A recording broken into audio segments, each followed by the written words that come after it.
কি ধরনের ব্যবসা এটা? মানুষকে ফাঁকি ঝুঁকি পাড়া, মানুষকে হেনস্থা করার সমস্ত কিছু আপনারা জনগ্রহণ করেছেন, তাই না? কি প্রতারণা দেখেন এই যে এটা, আপনি এই কথা বলা যাবে না। যে চায় আপনি প্রত্যেকটা এখানে আপনি দই করে তাহলে এখানে কি জন্য রেখে দিচ্ছেন? এটা নিচে কতগুলো মোটা মোটা কাপড় রাখছে, ইয়ে রাখছে, এইগুলোর ওজনে 80 গ্রাম। আমরা এগুলো কতগুলো দেখেন, আমি মোটা কতগুলো কতগুলো আপনি দিবেন কেন? দেখেন এগুলো,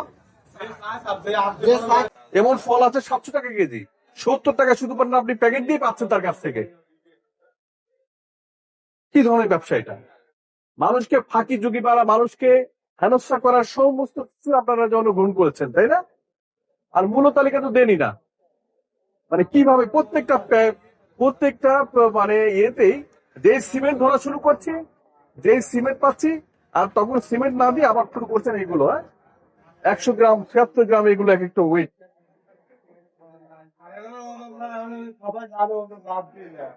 ওজন বাড়তি নেই, এই আবার কথা বলছেন মানে